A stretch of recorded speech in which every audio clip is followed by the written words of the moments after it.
السلام علیکم ورحمۃ اللہ وبرکاتہ۔ بسم اللہ الرحمن الرحیم، وبہ نستعین واصلی واسلم علی رسولہ الکریم وبعد۔ فاعوذ باللہ السمیع العلیم من الشیطان الرجیم من ہمزہ ونفثہ ونفخہ۔ الذین آتیناہم الکتاب یتلونہ حق تلاوتہ اولئک یؤمنون بہ ومن یکفر بہ فاولئک هم الخاسرون۔ یا بنی اسرائیل اذکروا نعمتی التی انعمت علیکم وَأَنِّي فَضَّلْتُكُمْ عَلَى الْعَالَمِينَ۔ وَاتَّقُوا يَوْمًا لَا تَجْزِي نَفْسٌ عَن نَفْسٍ شَيْئًا وَلَا يُقْبَلُ مِنْهَا عَدْلٌ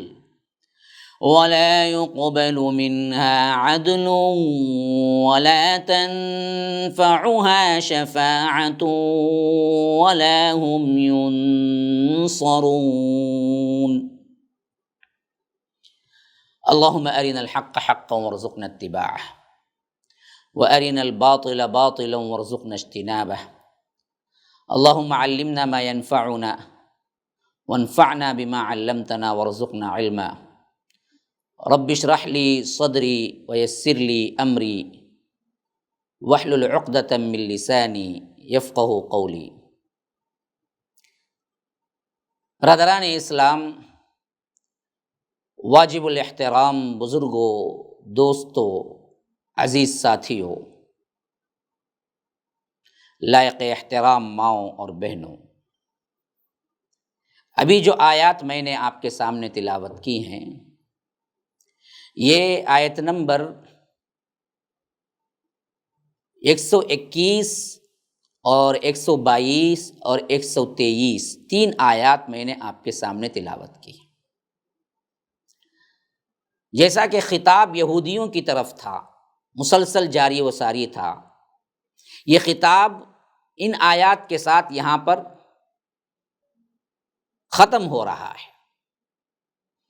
رب نے ان کے اشکالات کا بھی اس میں جواب دیا اور ان کے سیاہ کرتوت کے بارے میں بھی اللہ تبارک و تعالی نے تفصیل کے ساتھ بتایا،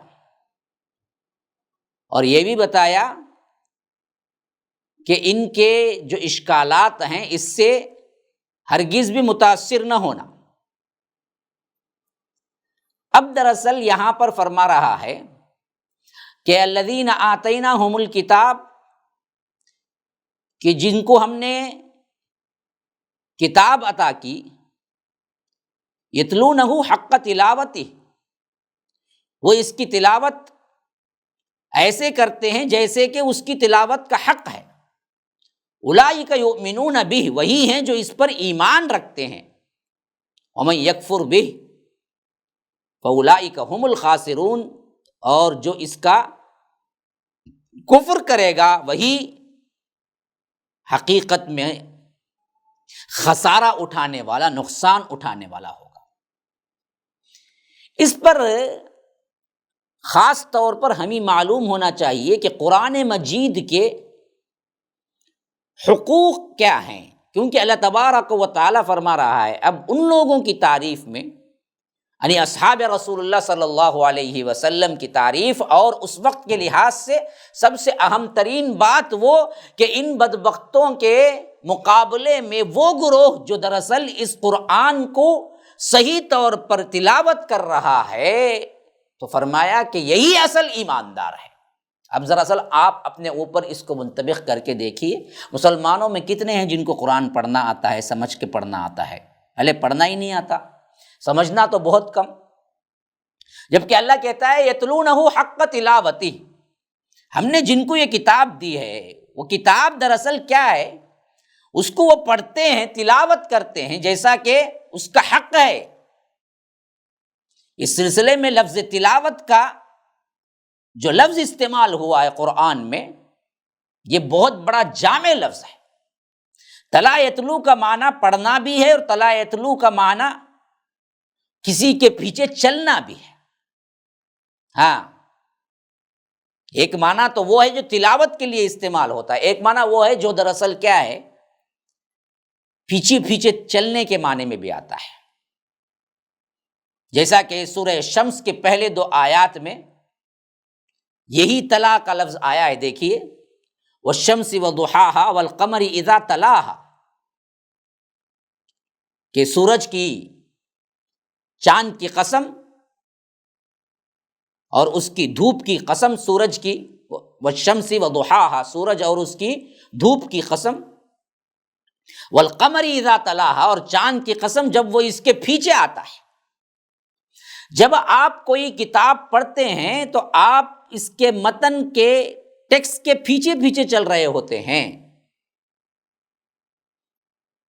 تو اس معنی میں بھی کیا ہے، یہ ایک پیروی کا معنی پیدا ہو جاتا ہے۔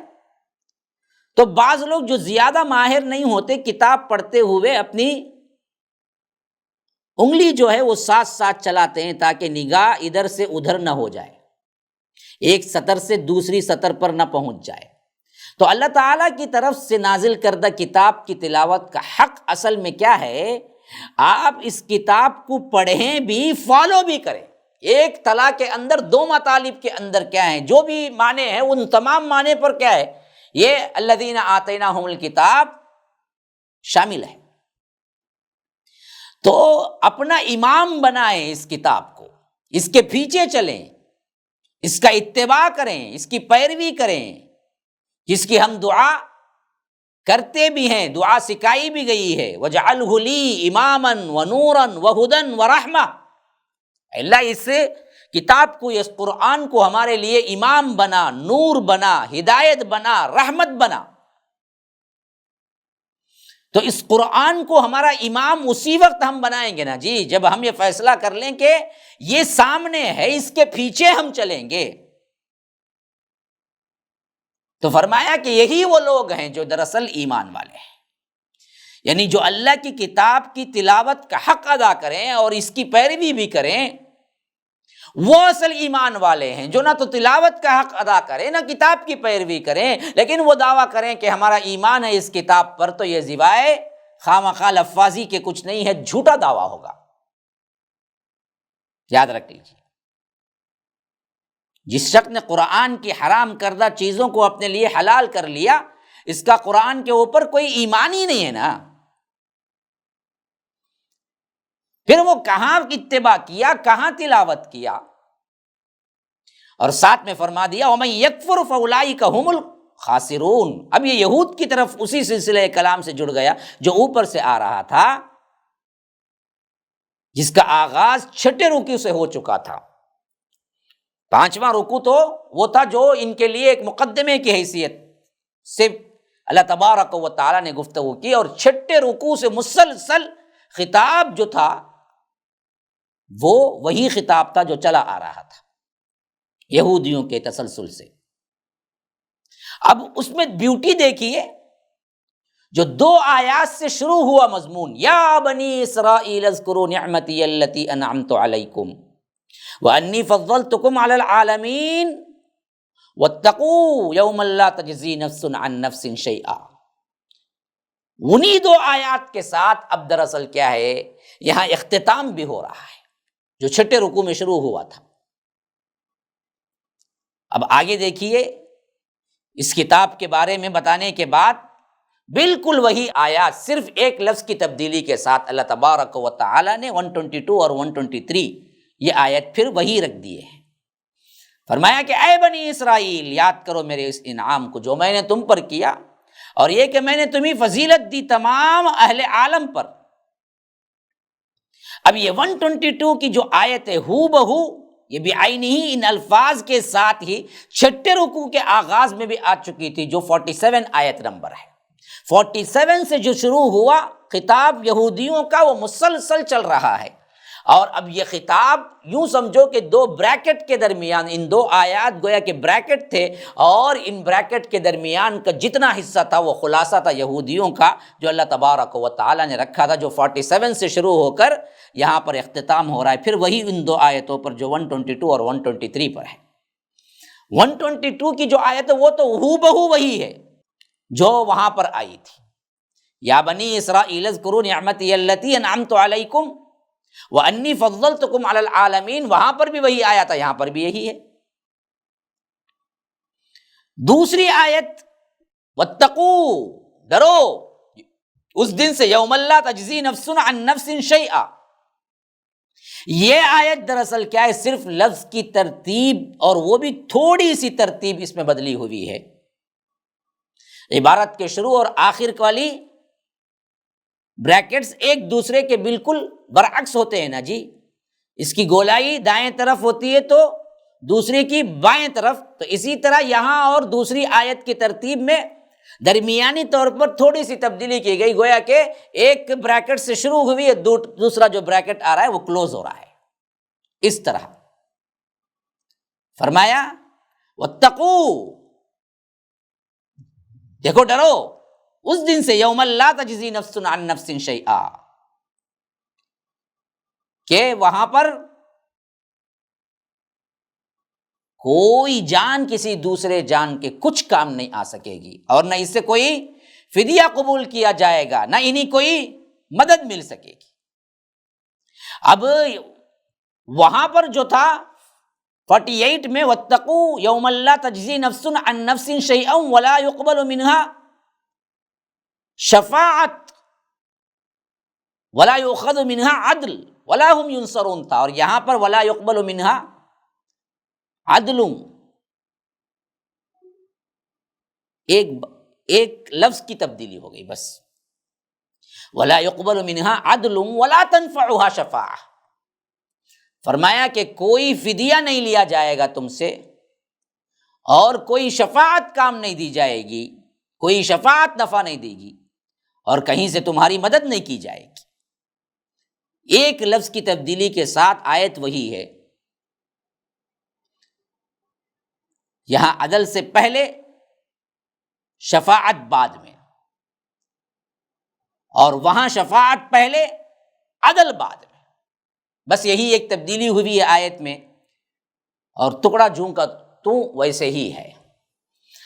اب 47 اور 48 آیت نمبر سے جو بات یہودیوں کے لیے شروع ہوئی تھی، وہ بات 122 اور 123 پہ آ کر اختتام ہوئی۔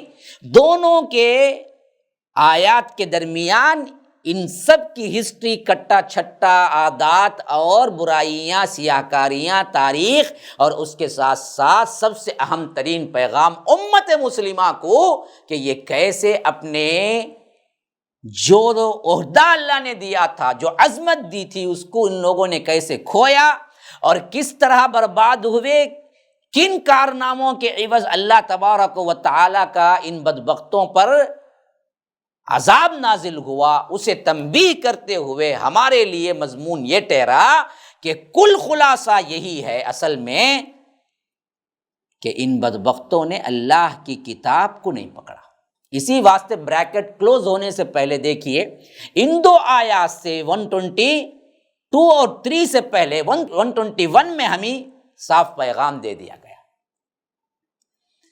ان سب سے بچنا ہے، جو یہودی کرتوت، تاریخ، جو بھی ان دو کے درمیان 47 48 to 122 اور 3 تک کے اندر جو ہم نے آپ کو پیش کیا، بندو سمجھو اصل خلاصہ یہ ہے کہ یہ کتاب کو چھوڑنے کا سب سے بڑا فساد تھا، اور تم نہیں چھوڑنا۔ اسی لیے بیان کر دیا گیا کہ الذین آتیناہم الکتاب، اب جن کو ہم نے عطا کیا ہے کتاب قرآن، یتلونہ حق تلاوتی، وہ اب جو کر رہے ہیں نا، وہ بڑے ہی حق کے ساتھ کر رہے ہیں، حقوق اس کے پورے ادا کر رہے ہیں، پڑھتے بھی ہیں، سمجھتے بھی ہیں، عمل بھی کرتے ہیں، اور یہی اصل مومن ہے۔ آج تم کیا ہے، اس قرآن سے کفر کر رہے ہو، تم یہودی ہو، نصرانی ہو، پارسی ہو، مجوسی ہو، فلاں ہو، کوئی بھی ہو، یاد رکھو تمہارا کوئی عمل قابل قبول نہیں ہے، تم خسارہ اٹھانے والے ہو۔ آج بھی ہمیں اسی آیت کی دعوت ہے، یاد رکھو، یہی چیز، یہی پیغام ہے جو ہم کو پھیلانا ہے، یہی کام لے کے اٹھے ہیں ہم۔ یہ مسئلہ لائف ٹی وی بھی یہی کام کر رہی ہے، یاد رکھو مسلمانوں۔ کوئی فرقہ تمہیں کوئی نجات نہیں دے گا، کوئی پیر نجات نہیں دے گا، کسی کا دامن کیا ہے آپ نہیں پکڑ سکتے، سب دھوکے بازیاں ہیں۔ آج اگر کامیاب ہونا ہے، کل بھی یہی تھا اصول، آج بھی قیامت تک یہی رہے گا کہ تم اس کتاب کو تلاوت کرو جیسا کہ اس کا حق ہے۔ حق کیا ہے؟ تلاوت خالی نہیں، عمل، اور اس کا جو حکم، جو حکمت، جو تعبیر رسول نے دی ہے اس پر باقاعدہ طور پر آپ کو چلنا ہے۔ کتاب و سنت کی تعلیم کا نام ہی ہے اصل میں اسلام اور اہل الحدیث۔ بس اس کے علاوہ کسی جماعت کی طرف، گروہ کی طرف بلاوا نہیں، بالکل سیدھی سیدھی بات۔ رب کی کتاب کو لازم کر لو، اس کی تشریح رسول نے دی ہے اسے لازم پکڑ لو۔ اگر یہ کام تم نہیں کرو گے تو یاد رکھو پھر تم ہزاروں فرقوں کے بڑی بڑی نسبتیں حاصل کر لو، تمہارے لیے نہ کوئی مددگار ہوگا، نہ تمہارا کوئی بدل ہوگا، نہ تم کوئی فدیہ دے کے چھٹ سکتے ہو، نہ کوئی شفاعت کام آئے گی، نہ تمہاری طرف سے تمہارے لیے کہیں سے مدد ہوگی قیامت کے دن۔ اس دن سے ڈرو۔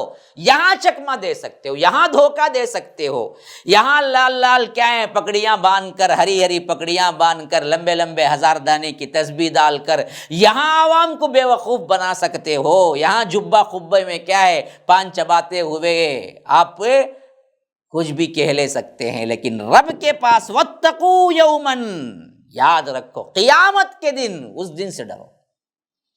لا تجزی نفس عن نفس شیئا، کوئی کسی کے کام نہیں آئے گا۔ یہ واضح تعلیم ہے جو ہم کو امت مسلمہ کو دی جا رہی ہے۔ یہودیوں کی پوری تاریخ، یہودیوں کی پوری کارکردگی بتاتے ہوئے رب نے صاف طور پر آخری چیک رکھا۔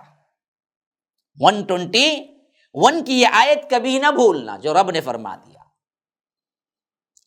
یہ تمام گروہ بندیاں چھوڑو، شافعی، مالکی، حنبلی، سہروردی، قادری، چشتی، سب کسی میں کچھ نہیں رکھا ہے۔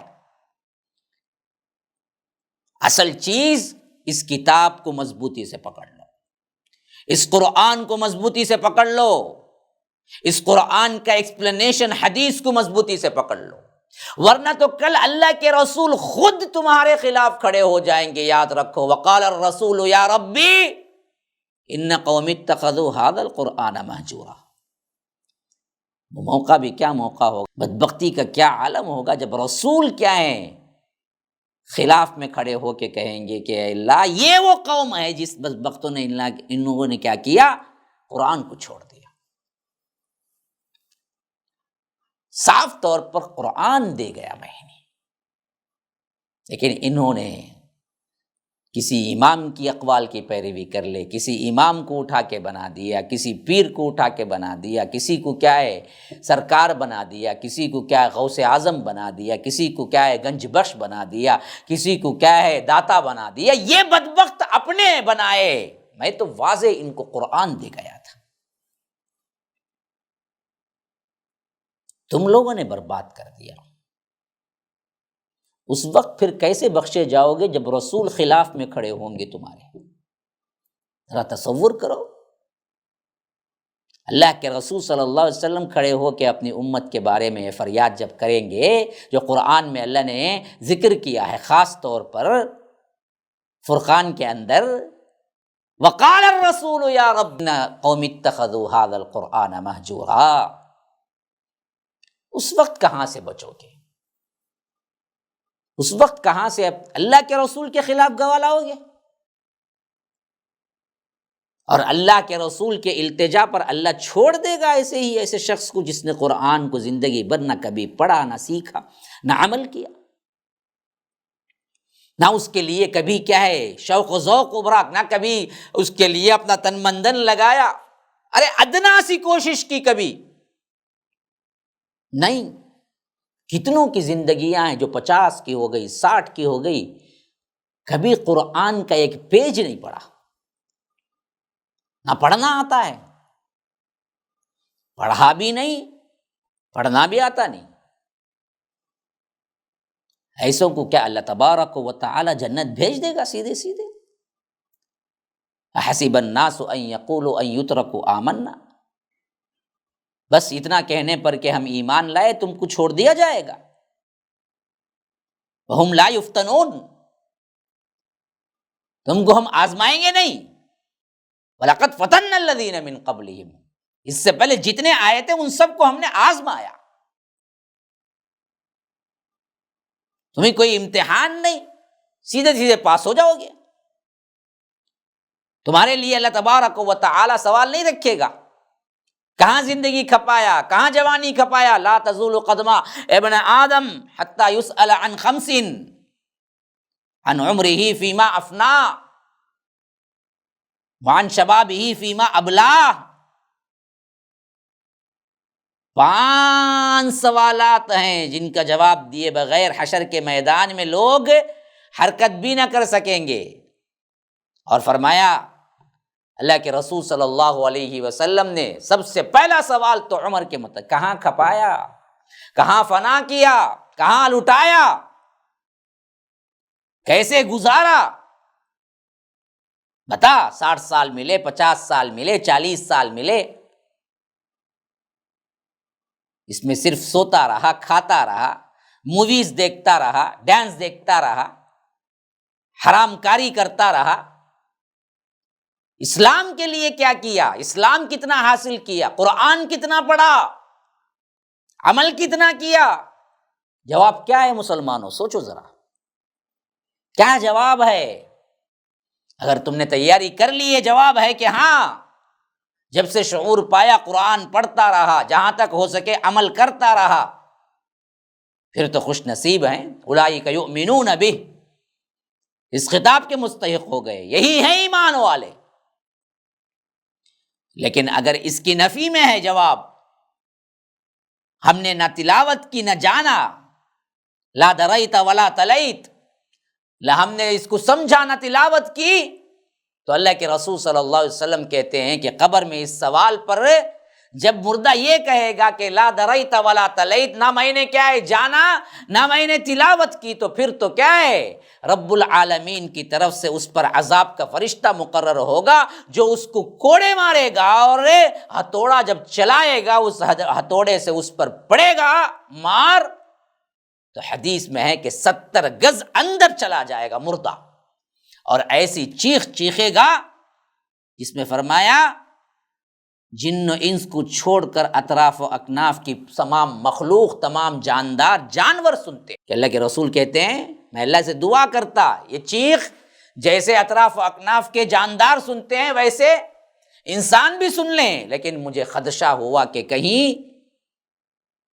لوگ مردے کو دفنانا نہ چھوڑ دیں، اس ڈر سے کہ کہیں عذاب قبر سن کر ان کی ہمت نہ پڑے کہ وہ ان کو دفنائیں، اس واسطے میں نے دعا چھوڑ دی، ورنہ تو اللہ کے رسول کی دعا ہوتی تو ہم کو بھی سنائی دیتا، لیکن اطراف و اکناف کی مخلوق سنتی ہے۔ آپ نے خود دیکھا ہوگا کبھی کبھی آپ قبرستان کے لگے ہوئے جو جانور، کہیں وہاں سے کتا گزر رہا ہے یا بیل بکری، تو آپ نے کبھی دیکھا ہوگا وہ اچانک شیک ہوتی ہے، اچانک اس کے آنکھوں میں آنسو آ جاتے ہیں، کیونکہ ان لوگوں کو عذاب قبر محسوس ہوتا ہے، معلوم ہوتا ہے۔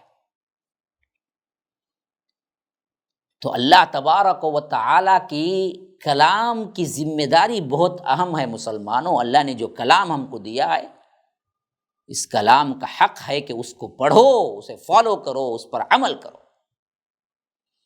یہی واسطے جب ان کا تمام کٹا چھٹا بیان کر کے کلوز ہو رہا ہے، بریکٹ گویا کہ وہی 2 آیات پھر بعد ملا کر ان کا معاملہ ختم ہو رہا ہے، تو اللہ نے اس سے پہلے خلاصہ رکھ دیا کہ الذین آتیناہم الکتاب یتلونہ حق تلاوتہ،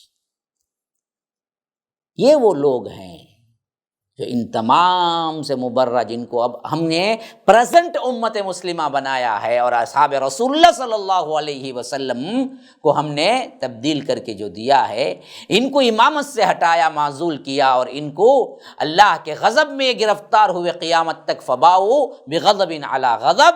تو یاد رکھو ان کی صفت یہ ہے کہ وہ اللہ کے کلام کو پڑھتے ہیں، فالو کرتے ہیں، سمجھتے ہیں، عمل کرتے ہیں، اللہ کے رسول کی تشریح کو اپنے لیے لازم سمجھتے ہیں۔ ھذا وباللہ التوفیق، صلی اللہ وسلم علی نبینا محمد۔ اسأل اللہ لی ولکم ولسائر المسلمین من کل ذنب فاستغفروہ انہ هو الغفور الرحیم۔ والسلام علیکم ورحمۃ اللہ وبرکاتہ۔ MSLI ٹی وی، رہنمائی بدلتی دنیا کے لیے۔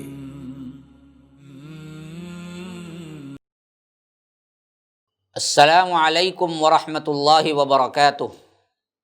الحمد للہ رب العالمین، الصلاۃ والسلام علی اشرف الانبیاء والمرسلین، نبینا محمد وعلی آلہ وصحبہ اجمعین، وعلی من تبعہم بإحسان الی یوم الدین، وبعد۔ محترم ناظرین و سامعین، اللہ تبارک و تعالیٰ کے فضل و کرم سے درس بخاری کے جو دروس آپ کے سامنے MSLI لائیو ٹی وی کے ذریعے جاری ہیں، اس میں ہم نے 49 نمبر کی حدیث پڑھے، سمجھے، اور اللہ سے دعا ہے کہ عمل کرنے کی بھی ضرور ہم کوشش کریں گے۔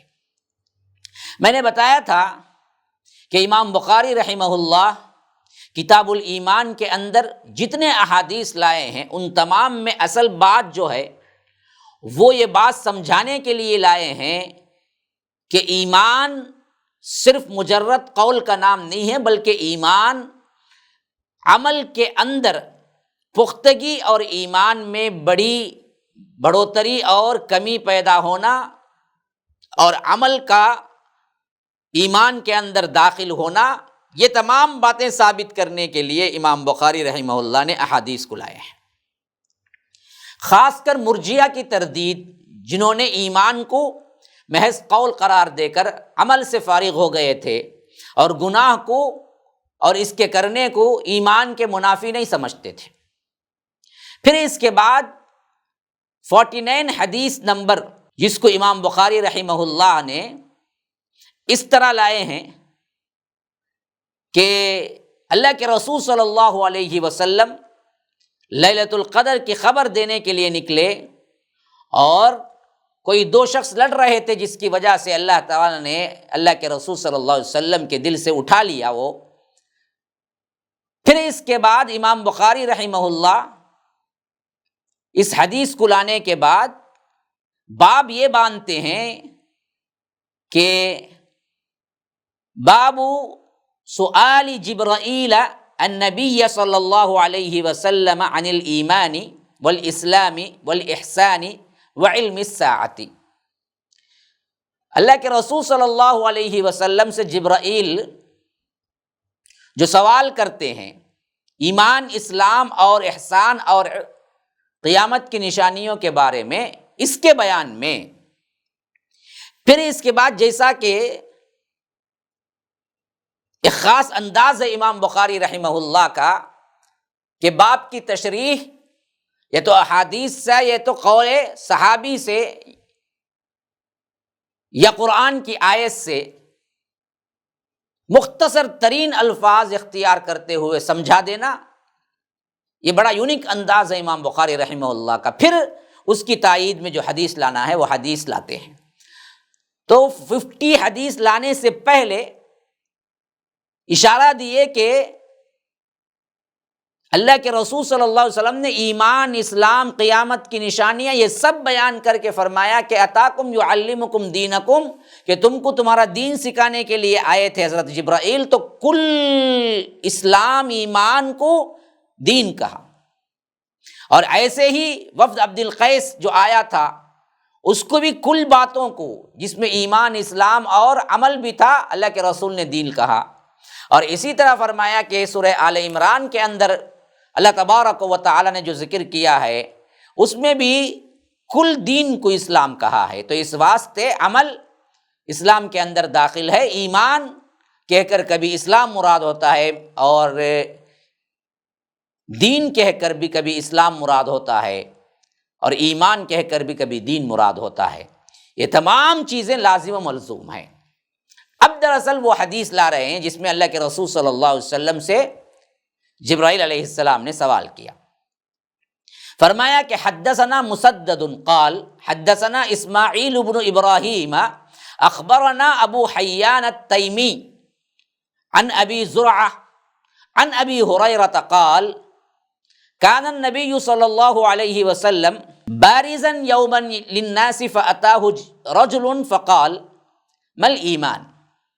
قال الإيمان أن تؤمن بالله وملائكته وبلقائه ورسله وتؤمن بالبعث. قال ما الإسلام؟ قال الإسلام أن تعبد الله ولا تشرك به وتقيم الصلاة وتؤدي الزكاة مفروضة وتصوم رمضان.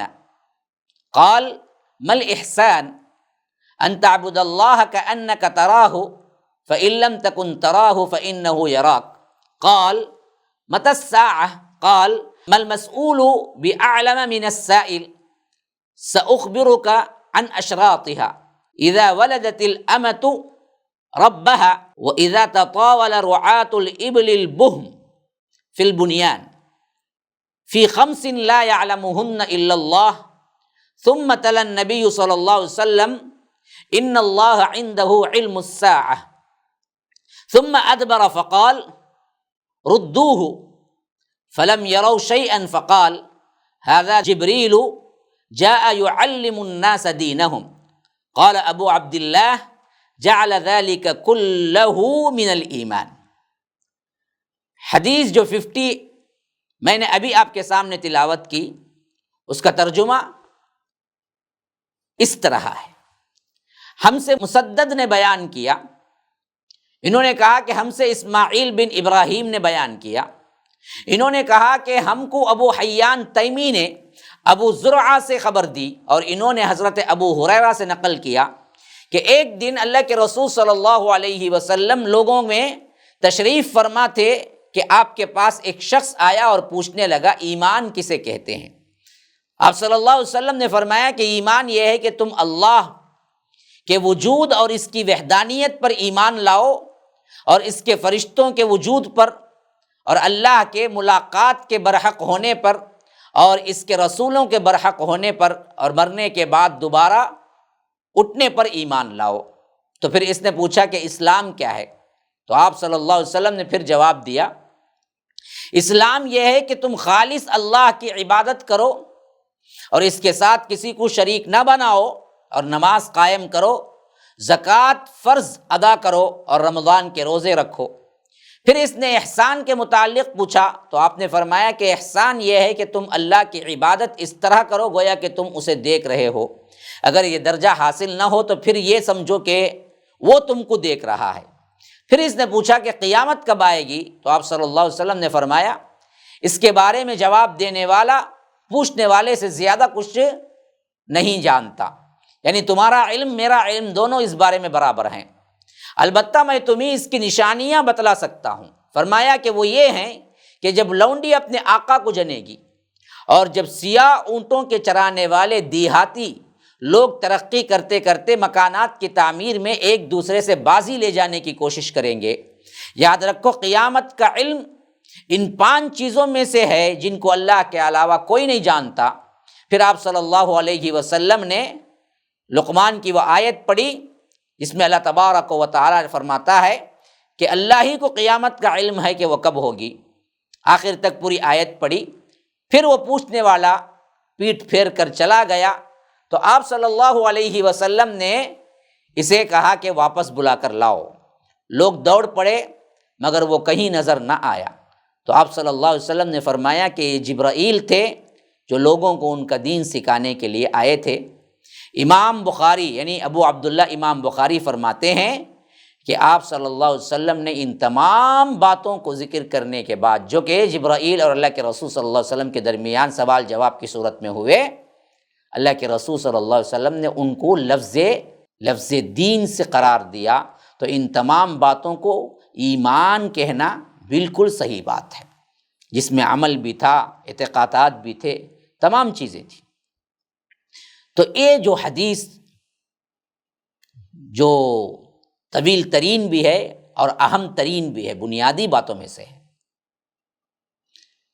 کہ اس میں خاص طور پر امام بخاری رحمہ اللہ کا باب کے منعقد کرنے سے اس امر کا بیان مقصود ہے، جو اوپر انہوں نے باب باندھا ہے کہ ان الدین والاسلام والایمان. یہ دراصل انہوں نے بیان کیا کہ اس مفہوم میں کوئی کسی کو اختلاف نہیں ہے. اور یہاں پر جبرائیل علیہ السلام آ کر جو سوالات کیے، اور آخر میں جو لفظ اللہ کے رسول صلی اللہ علیہ وسلم نے فرمایا کہ ھذا جبریل جاء یعلم الناس دینہم، تو امام بخاری فرماتے ہیں کہ اوپر جو حدیث میں اسلام، ایمان، قیامت کی نشانیاں، یہ سب کو اللہ کے رسول نے دین کہا، تو پورا کا پورا دین ایمان کے اندر شامل ہے. اس میں دراصل اختلاف نہیں ہے. اور فرقہ مرجیہ یہ دراصل ضلالت پر مبنی ہے، یہ گمراہ ہو گیا. امام بخاری رحمہ اللہ ایسے گمراہ فرقوں کے لیے ہی اتنے احادیث کتاب الایمان میں اکٹھا کیے. مگر کیا کیا جائے، تعصب کا برا ہو. عصر حاضر میں آج کے دور میں بھی بعض مترجمین اور شارحین بخاری کو یہاں بھی خالصتاً یہی نظر آیا کہ امام ابو حنیفہ رحمہ اللہ پر یہ صرف تعریض ہے، یہ حرف گیری ہے، یہ فلاں ہے. اس خیال کے پیش نظر انہوں نے امام بخاری کو بہت سی جگہ کم کرنے کی یا ان کے مرتبے پر تان کرنے کی کوشش کی ہے، جو کہ بالکل بھی صحیح نہیں ہے. کہیں غیر فقیہ قرار دیا، کہیں صرف کیا ہے حدیث روایت کرنے والے، ان کو کیا پتہ. عجیب طور پر کیا ہیں باتیں امام بخاری کی عظمت اور شان پر انہوں نے باوجود علم ہونے کے، صرف اس واسطے کہ ان کے مسلک سے حدیث ٹکراتی ہے، یہی ہے وہ تعصب جو بہت ہی برا تعصب ہے. اسی واسطے امت کے اندر فرقے وجود میں آئے. اسی واسطے آج عوام بھی کیا ہیں، ان علماء کی باتیں سن کر گمراہ ہوتے ہیں. جہاں قرآن کی بات آ گئی، جہاں حدیث کی بات آ گئی، جہاں فیصلہ ہو گیا، تو یاد رکھیے کسی بھی مسلمان کو یہ اجازت نہیں کہ پھر اس پر وہ نکیر کرے یا الٹا سیدھا کیا ہے ان پر الزام لگائے اور ان کی عظمت اور ان کی شان کو کم کرنے کی کوشش کرے. امام ابو حنیفہ رحمہ اللہ کے اپنی معاملے میں، وہ بھی اماموں میں سے ایک امام ہے، بہرحال انسان ہے، ہر ایک سے بھول ہو سکتی ہے، ہر ایک سے غلطی ہو سکتی ہے. اس معاملے میں کسی کی دو رائے نہیں ہے، سب اتفاق کرتے ہیں. معصوم عن الخطا کوئی نہیں ہے سوائے انبیاء کے. ان کے لیے اللہ تبارک و تعالی نے ذمہ لیا. انسانوں میں ہر ایک سے کچھ نہ کچھ غلطیاں ہو جاتی ہیں. تو آپ صلی اللہ علیہ وسلم نے حضرت جبرائیل علیہ السلام کے سوالات پر جو جوابات دیے، اور آخری میں ان تمام چیزوں کو ملا کر آپ صلی اللہ علیہ وسلم نے دین کہا، اس پوائنٹ کو لے کر امام بخاری رحمہ اللہ گفتگو کرتے ہیں کہ یہ سب سے اہم ترین دلیل ہے کہ عمل ایمان کے اندر شامل ہے، اور جو لوگ اس کو نہیں مانتے ہیں وہ منہج سلف پر نہیں ہے، عقیدہ ان کا ٹھیک نہیں ہے، احادیث کی مخالفت آتی ہے.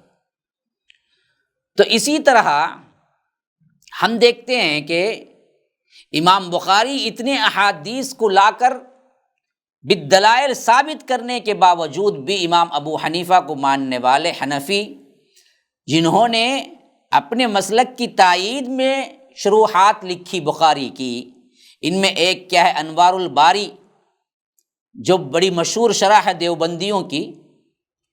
اس میں ان تمام احادیث کو ذکر کرنے کے باوجود بھی اپنے موقف پر ڈٹے رہنے کے ساتھ امام بخاری کو عجیب الفاظ سے تعبیر کیا ہے جو اہم ترین تعصب کی نشانی ہے۔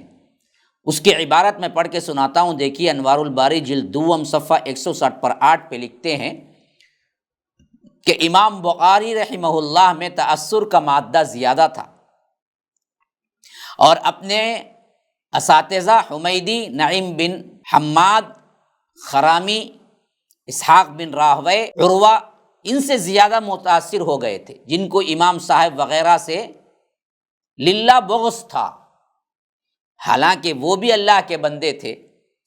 ان ناموں کو لے کر دیوبندی لوگ بتا رہے ہیں کہ امام بخاری کے استادوں کو جن سے انہوں نے پڑھا، ان سے انہوں نے وہ اثر پایا۔ اثر کیا تھا؟ یہ استاد جن کے نام میں نے ابھی پڑھا، ان ناموں کو لے کر کہتے ہیں کہ یہ سب امام ابو حنیفہ رحمہ اللہ سے بغض رکھتے تھے۔ تابعین کے سلسلے میں ایسا کہنا کتنی غلط بات ہے۔ دیکھیے، گویا کہ علماء اور بڑے بڑے لوگوں کے درمیان ایک طرح کی نفرت کا ابھارنا ہے۔ اور دوسرا کہتے ہیں کہ امام بخاری رحمہ اللہ اگرچہ حدیث کے امام بے مثال تھے، مگر فقہ میں وہ پایا نہ تھا، فقہ میں ان کا وہ مقام نہیں تھا، اس لیے ان کا کوئی مذہب نہیں بن سکا۔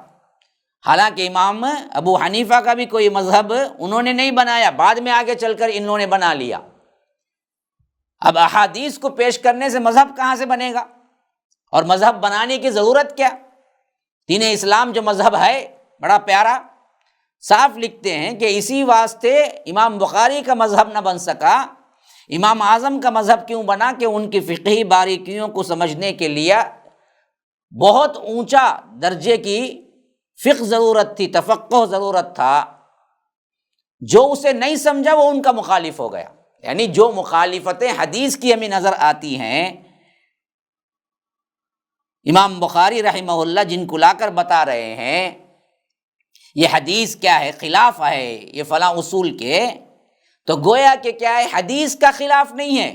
کہنے والے یہ کہہ رہے ہیں کہ اصل مسئلہ یہ ہے کہ کوئی بھی امام ابو حنیفہ کی فقہ کو نہیں سمجھ سکا، اس واسطے سے جو نہیں سمجھا وہ مخالف ہو گیا۔ ارے بھائی، جہاں پر حدیث آ گئی خلاف میں، اور اس وقت امام ابو حنیفہ رحمہ اللہ بھی خود کہتے ہیں کہ صحیح حدیث ہی میرا مذہب ہے، تو وہاں پر کیسے کوئی خلاف ہوگا بھائی؟ بات ہی کوئی کیا ہے، تک کی نہیں ہے، کوئی صحیح سمجھ آنے والی بات نہیں ہے۔ یہ آج کا نہیں ہے معاملہ، یہ صدیوں سے چلا آ رہا ہے۔ اسی واسطے اس پر کتنی بھی گفتگو کی جائے کم ہے کہ اس طرح کی بددیانتی دیوبندیوں نے کی ہے، اور اس طرح لوگوں کے درمیان علماء سلف کا باہمی حسد بغض ثابت کر کے اسلام کو یا اسلامی تاریخ کو مجروح کرنا، میں پوچھتا ہوں یہ کون سی ایسی خدمت ہے جو دین کی انجام دے رہے ہیں؟ جہاں ہمیں بتانا چاہیے کہ لوگوں کے اندر، اسلاف کے اندر کیا محبت تھی، کس طرح لوگ ایک دوسرے سے کیا ہے تعاون کرتے تھے، کس طرح ایک دوسرے کو برداشت کرتے تھے، وہاں یہ کہنا کہ امام بخاری کے استاد جتنے بھی تھے وہ دراصل امام ابو حنیفہ سے پہلے ہی کیا ہے بغض رکھتے تھے، اس واسطے ہی یہ بغض بھی امام بخاری کے دل میں آ گیا، کیونکہ ان استادوں سے انہوں نے پڑھا، اس واسطے انہوں نے ڈھونڈ ڈھونڈ کے مسائل امام ابو حنیفہ کے خلاف امام بخاری لائے۔ یہ کہنا کتنی غلط بات اور کتنی گری ہوئی بات ہے۔ دیکھیے، یہ دیوبندیوں کی شرح جو کی ہے، دیوبندیوں نے صحیح بخاری کی شرح انوار الباری کے نام سے، اس میں باقاعدہ یہ تحریر لکھی ہوئی۔ اب ایسے لوگوں کو ہم کیا کہہ سکتے ہیں جو واضح دلائل کے باوجود بھی اپنے مسلک کے لیے اسلاف پر اور بڑے بڑے علماء پر طنز، اور بڑے بڑے علماء پر کیا ہے نکتہ چینی، بڑے بڑے علماء پر کیا ہے حسد اور بغض کا دھبہ لگایا ہے۔ تو اب احادیث کو توڑ مروڑ کے پیش کرنا ان کے لیے کوئی بڑی بات ہے؟ تو یاد رکھیے یہ تعصب بری بلا ہے، اور یہ عقیدہ کہ قرآن و سنت کو ہم جانے دیں گے کوئی مسئلہ نہیں ہے، خلاف ہو تو ہو جانے دو لیکن ہم اپنے مسلک سے نہیں ہٹیں گے، یہ ہے اصل برباد کر دینے والا عقیدہ، جو کہ ان سب کو یہ لکھنے پہ مجبور کیا، اس طرح کے الفاظ لکھنے پہ مجبور کیا۔ اللہ تبارک و تعالی ہمیں تعصب سے بچائے، کتاب و سنت پر عامل بنائے۔ جو بھی اس کی خدمت کیا، جیسے بھی کیا، سب اللہ والے ہیں،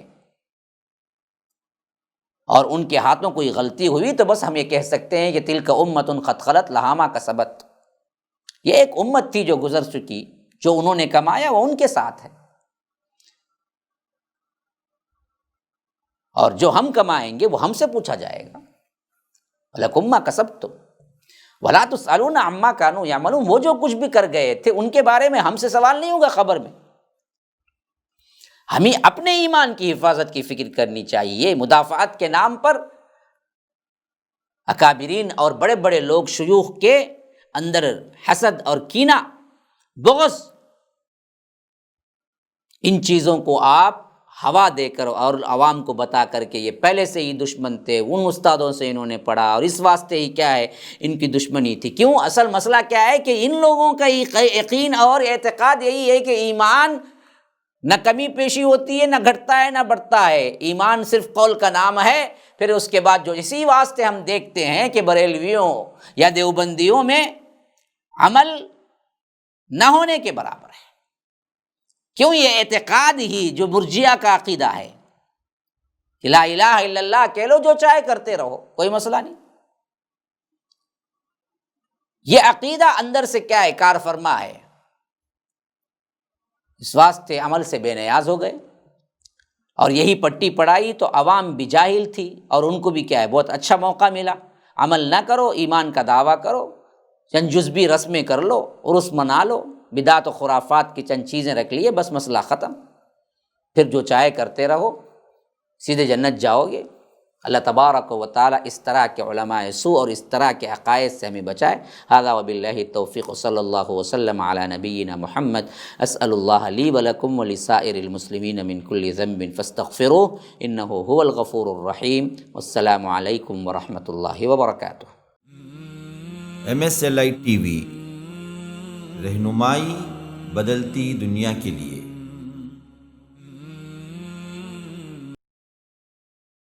السلام علیکم ورحمۃ اللہ وبرکاتہ۔ الحمد للہ رب العالمین، الصلاۃ والسلام علی اشرف الانبیاء والمرسلین، نبینا محمد وعلی آلہ وصحبہ اجمعین، وعلی من تبعہم بإحسان الی یوم الدین، وبعد۔ وَلَقَدْ نَصَرَكُمُ اللَّهُ بِبَدْرٍ وَأَنْتُمْ أَذِلَّةٌ فَاتَّقُوا اللَّهَ لَعَلَّكُمْ تَشْكُرُونَ۔ اللهم أرنا الحق حقا وارزقنا اتباعه وأرنا الباطل باطلا وارزقنا اجتنابه۔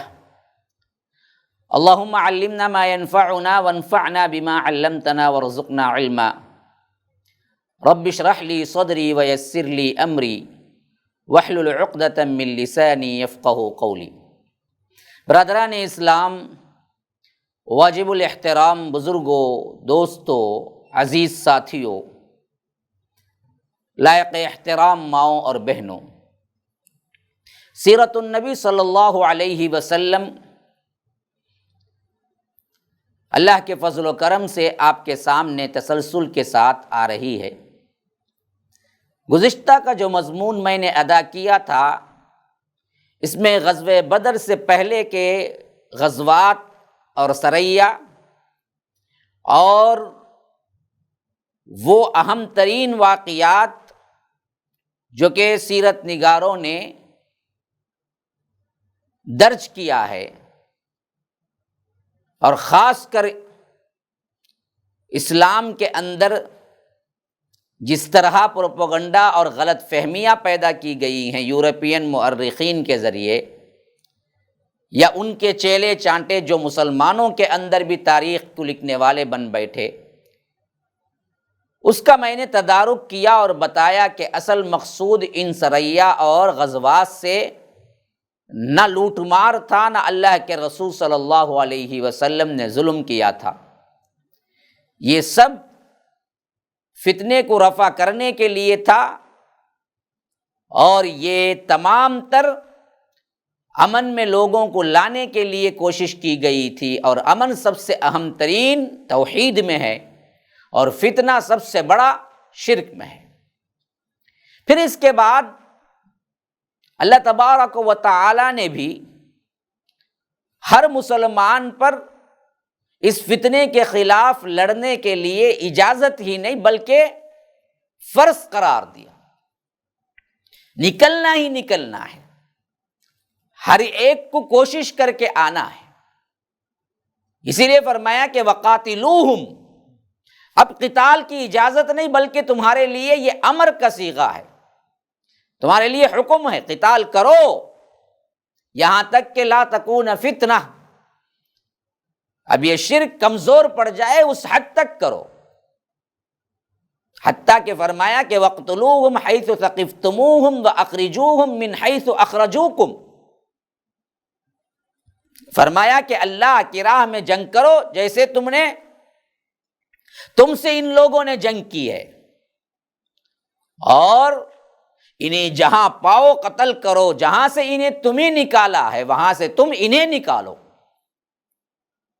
کیونکہ فتنہ کرنا قتل سے زیادہ سخت تر ہے۔ اس آیت میں اللہ نے فرمایا کہ وَالْفِتْنَةُ أَشَدُّ مِنَ الْقَتْلِ، گزشتہ کی جو آیت میں نے آپ کو تلاوت کی ہے وہ دراصل وہاں فرمایا کہ وَالْفِتْنَةُ أَكْبَرُ مِنَ الْقَتْلِ، یہ دونوں باتیں فتنے کے تعلق سے آئی ہیں۔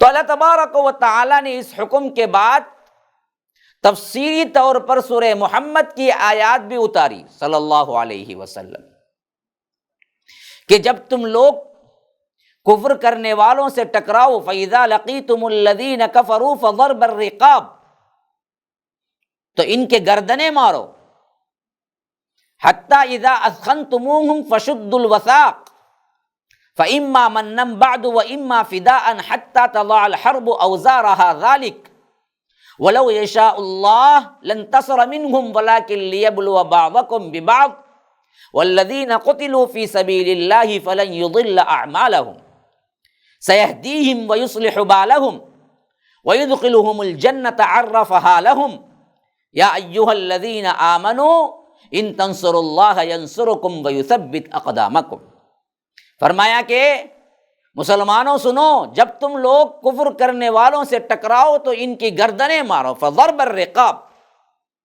حتی اذا اثخنتموہم فشدوا الوثاق، یہاں تک کہ جب انہیں اچھی طرح کچل کر جکڑ کر باندھ دو، کچل دو۔ کفر کیا ہے؟ پورا کا پورا دب جائے تو جو قیدی بچے ان کو پکڑ کے باندھ دو۔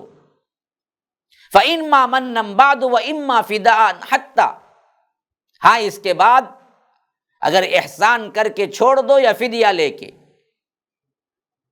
لیکن حَتَّى تَضَعَ الْحَرْبُ أَوْزَارَهَا ذَلِكَ، یہاں تک کہ لڑائی اپنے ہتھیار رکھ دے، لڑائی ختم ہو جائے۔ یہ ہے تمہارا کام، اگر اللہ چاہتا تو خود ہی ان سے انتقام لے لیتا، لیکن وہ چاہتا ہے کہ تم میں سے بعض کو بعض کے ذریعے آزمائے، اور جو لوگ اللہ کی راہ میں قتل کیے جائیں اللہ تبارک و تعالی ان کے اعمال کو ہرگز بھی ضائع نہیں کرے گا، اللہ تبارک و تعالی ان کی رہنمائی کرے گا اور ان کا حال درست کرے گا اور ان کو جنت میں داخل کرے گا، جس کا وعدہ یا جس کے بارے میں اللہ تم کو بتا چکا ہے، اور جنت کے بارے میں۔ پھر فرمایا اے لوگو جو ایمان لائے ہو، اگر تم اللہ کی مدد کرو اللہ تمہاری مدد کرے گا اور تمہیں ثابت قدم رکھے گا۔ اس آیت میں اللہ تبارک و تعالی نے کھل کر اجازت نہیں بلکہ ضروری قرار دیا کہ ہر مسلمان اب اس فتنے کے آگے کھڑے ہو جائے، خالی خولی زبانی دعوے نہیں، اب عملی طور پر میدان میں اترو۔ بعض لوگ کیا ہے، صرف ٹھنڈی ٹھنڈی میٹھی میٹھی باتیں ہی پوری زندگی کرتے رہتے ہیں، کچھ کر گزرنے کا کام نہیں کرتے۔ اسی لیے جو لوگ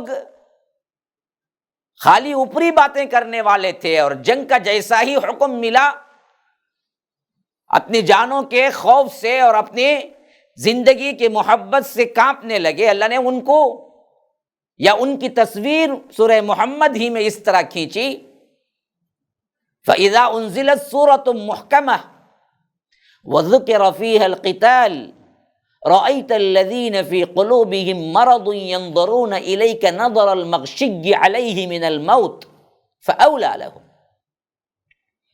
جب کوئی محکم صورت نازل کی جاتی ہے، اللہ کہتا ہے فَإِذَا أُنزِلَتْ سُورَةٌ مُحْكَمَةٌ وَذُكِرَ فِيهَا الْقِتَالُ، اس میں قتال کا، جنگ کا ذکر ہوتا ہے۔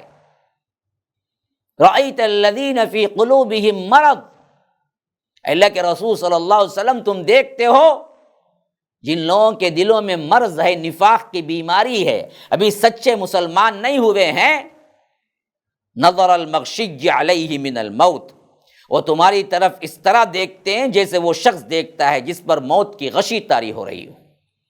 خالی جنگ کا حکم سنتے ہی ان کے اندر کیا ہے، کپاہٹ پیدا ہو گئی، ٹانگیں نہیں ٹک رہی ہیں زمین پہ، اور ایسے اللہ کے رسول کو دیکھ رہے ہیں گویا کہ کیا ہے، ابھی ان پر موت واقع ہو جائے گی۔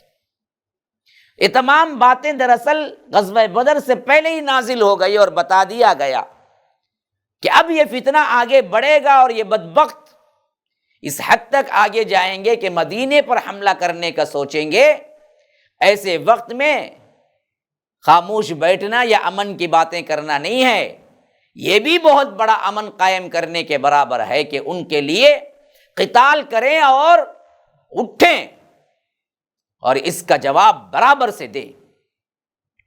تو ان آیات میں اللہ تبارک و تعالی نے جنگ کے اوپر ابھارا بھی، اور جنگ کے سے جو کترا رہے تھے ان کو اللہ تبارک و تعالی نے بتا دیا بھی کہ یہ بدبخت اصل میں ایمان کے کمزوری ہی نہیں بلکہ نفاق کے دل دادا ہیں، ان کے دلوں میں مرض ہے۔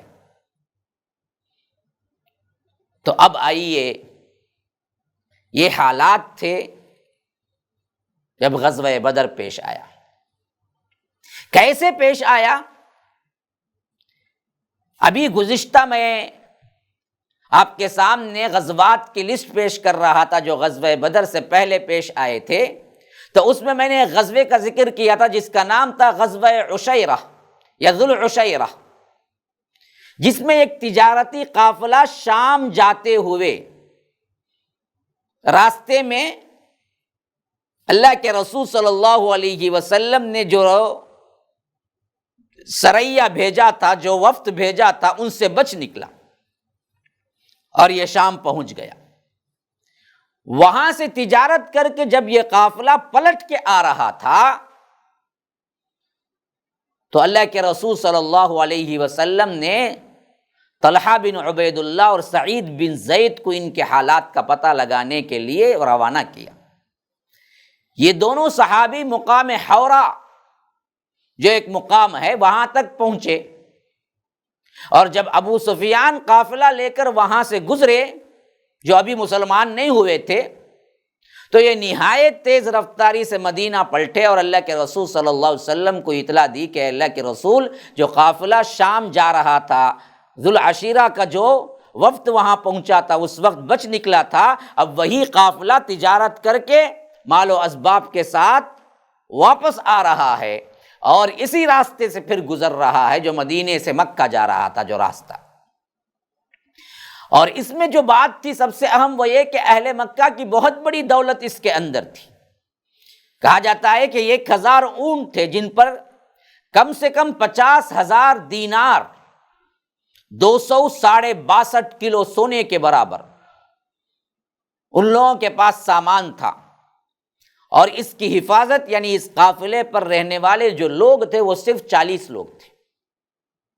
تو اہل مدینہ کے لیے بہت ہی بہترین موقع تھا کہ گزشتہ غلطیوں کو اور جس طرح انہوں نے مظالم کیے ہیں اس کا بہترین بدلہ اہل مکہ کو دے سکے، اور اس سے جو لوگ جا کر ان لوگوں کو جو فائدہ پہنچے گا، جو قوت بنائیں گے مسلمانوں کے خلاف فتنہ برپا کرنے کے لیے، جو جنگی سامان خریدیں گے، ان کی زبردست فوجی، سیاسی، اقتصادی مار پڑ سکتی تھی اگر اس قافلے کو پکڑ لیا جائے۔ اس لیے اللہ کے رسول صلی اللہ علیہ وسلم نے مسلمانوں کے اندر یہ اعلان بھی کر دیا کہ قریش کا قافلہ آ رہا ہے اور اس کے لیے ہم کو پکڑنا ہے کہ وہ مکہ نہ پہنچے، تو آؤ ہمارے ساتھ۔ لیکن روانگی سب کے لیے ضروری نہیں قرار دیا، فرض نہیں قرار دی گئی، بس اللہ کے رسول صلی اللہ علیہ وسلم نے بلایا، ترغیب دلائی، اور جو لوگ والہانہ آ گئے انہی کو لے کے اللہ کے رسول صلی اللہ علیہ وسلم اس قافلے کو پکڑنے کے لیے نکل پڑے، جس کا سردار ابو سفیان تھا۔ اب ادھر جو معاملہ تھا، جو ابو سفیان جس قافلے کو لے کے آ رہے تھے، وہ بھی دراصل بہت ہوشیار تھے اور بہترین طور پر جاسوسی کا نظام انہوں نے بھی قائم رکھا تھا کہ کہیں ہم پر حملہ نہ ہو جائے۔ یہاں تک کہ جب یہ مدینے کے قریب پہنچے تو انہوں نے کیا کیا کہ ایک آدمی کو مقرر کر کے مکہ اطلاع دینے کے لیے بھیج دیا کہ ہم خطرے میں ہیں، اور ادھر اللہ کے رسول صلی اللہ علیہ وسلم روانگی کے لیے تیار ہوئے تو آپ کے ہمراہ 300 تو 100% تھے، لیکن 300 سے زائد میں اختلاف ہے۔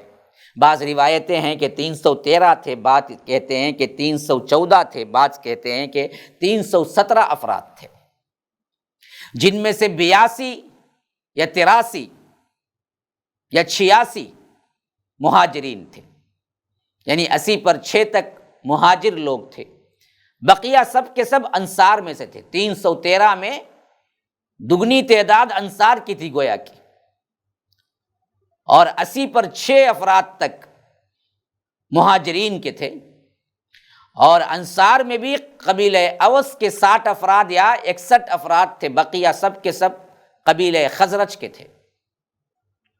کیونکہ لشکر نے غزوے کا کوئی خاص اہتمام نہیں کیا تھا، بس قافلے کو روکنا اور پکڑنا تھا، تو اس واسطے یہ پورا لشکر کوئی خاص جنگی سامان لے کے نہیں چل پڑا۔ حتیٰ کہ روایتوں میں آتا ہے کہ پورے لشکر کے پاس صرف 2 گھوڑے تھے، ایک حضرت زبیر بن عوام کے پاس ایک گھوڑا تھا، اور دوسرا حضرت مقداد بن اسود کے پاس تھا، بس یہ 2 ہی گھوڑے تھے، اور کل 313 یا 15 افراد کے لیے 70 اونٹ آئے ہاتھ کو، جس میں ان کو سفر کرنا تھا، جس کے لیے اللہ کے رسول صلی اللہ علیہ وسلم کو تقسیم کرنا پڑا کہ ہر اونٹ کے لیے 3 آدمی، اور اس تقسیم میں اس حد تک مساوی اور اس حد تک اللہ کے رسول صلی اللہ علیہ وسلم نے مساوات کا خیال رکھا، قربان جائیے، خود اپنے لیے بھی اسی طرح فیصلہ کیا کہ میں اور میرے ساتھ 2 ساتھی اور ہوں گے میرے اونٹ میں۔ اللہ کے رسول صلی اللہ علیہ وسلم کے اونٹ میں جو 2 ساتھی ساتھ میں آئے، وہ حضرت علی ایک ساتھی تھے، اور حضرت مرثد بن ابی مرثد غنوی کے حصے میں ایک، یعنی حضرت مرثد، حضرت علی اور اللہ کے رسول مل کے ایک اونٹ باری باری سواری کرتے تھے۔ حالانکہ صحابہ اللہ کے رسول کے آرام کے لیے سب کے سب تیار تھے کہ اللہ کے رسول آپ اپنے سفر کے لیے خاص ایک اونٹ رکھ لیں۔ اللہ کے رسول صلی اللہ علیہ وسلم نے کہا کہ نہیں، جیسے تم لوگوں کے حصے میں باری باری آئی ہے ویسے ہی میرے لیے بھی باری لگاؤ۔ یا رب، کہاں آج کی سرداری، کہاں آج کے کیا ہیں عللے تللے شاہانہ ٹھاٹ باٹ، کہاں اللہ کے رسول صلی اللہ علیہ وسلم کی یہ مساوات۔ جب نکلے تو مدینے کا اور نماز کا اہتمام کرنے کے لیے امیر بھی اور نماز کے امام بھی حضرت عبداللہ بن ام مکتوم کو بنا دیا۔ اسی سے ہم کو معلوم ہوتا ہے کہ نابینا حاکم بن سکتا ہے، نابینا امیر بن سکتا ہے۔ یہ نابینا صحابی تھے، اور اللہ کے رسول صلی اللہ علیہ وسلم مقام روحہ تک پہنچے تو آپ صلی اللہ علیہ وسلم نے ابو لبابہ بن عبد المنذر اس صحابی کو واپس بھیجا اور کہا کہ تم جا کر وہاں پر امیر بنو، میرے نائب بن کر رہو، اور حضرت عبداللہ ابن ام مکتوم کے بجائے تم امیر بن کے جاؤ۔ پھر لشکر کی جب تنظیم کا، لشکر کو کیا ہے سیٹ کرنے کا موقع آیا، تو اس زمانے کے لحاظ سے ہمیشہ جنگ کرنے کے اصولوں میں لشکر کے 3 حصے ہوتے تھے۔